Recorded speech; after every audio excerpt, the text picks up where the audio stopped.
India is on the edge of a defining economic transition, rising fast, investing deeply, and inviting the world to build here. But it's also navigating one of its most complex rivalries with China. This rivalry isn't just about borders anymore. It's about technology, supply chains, foreign capital, and global trust. What happens when two of Asia's biggest economies compete for the same future?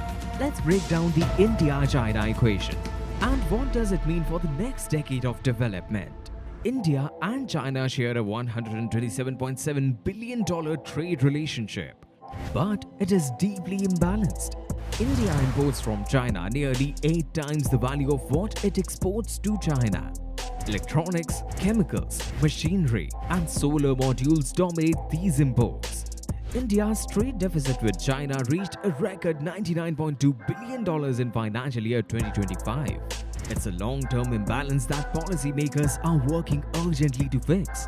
But here comes Apple, India's biggest success under the global China Plus One strategy, where companies look to diversify their supply chains by adding new manufacturing bases outside China. Since 2020, Apple has shifted at least 25% of its iPhone assembly to India. Tamil Nadu now hosts expanding facilities run by Foxconn and Pegatron, supported by infrastructure incentives and competitive labor costs. But after India-Pakistan conflict in May 2025, President Trump upended this progress. He announced a 26% tariff on Indian goods, while publicly stating Apple should build in the US, not India. Trump's move isn't just economic, it's strategic. India's emergence as a manufacturing alternative to China is now seen as leverage, not alignment. For India, this complicates negotiations. Commerce Minister Piyush Goyal has flown to Washington multiple times to push for phased tariff relief. The US remains India's biggest export market, but trust is wearing thin as trade gets tied to unrelated political demands. Meanwhile, China is tightening its own alliance. On May 20th, 2025, Beijing hosted a trilateral dialogue with Pakistan and Afghanistan. The result? Plans to extend the CPEC or China-Pakistan Economic Corridor into Afghan territory. CPEC has long been China's flagship regional investment, but expanding it beyond Pakistan is a clear message to India. Beijing is cementing influence across South Asia. India has condemned the move, as parts of the CPEC route passes through Pakistan-occupied Kashmir, territory India considers illegally held. But China isn't stopping at infrastructure, it's doubling down on trade. Bilateral trade with Pakistan is being enhanced with reduced tariffs, yuan-based settlements, and agricultural partnerships. This creates an economic bloc that bypasses Indian influence entirely. At home, India is responding. New import safety rules now target Chinese goods in electronics and appliances, aiming to protect Indian customers and encourage local production. Sectors like solar energy, telecom gear, and lithium-ion batteries are now under tighter quality control. But these restrictions come with a trade-off. Delays at ports, increased compliance costs, and retaliatory methods from Beijing could slow India's manufacturing momentum. The stakes are higher because India is trying to win the trust of global corporations.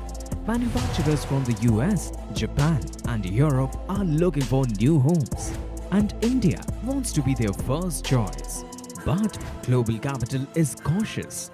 It moves towards stability, predictability, and long-term potential.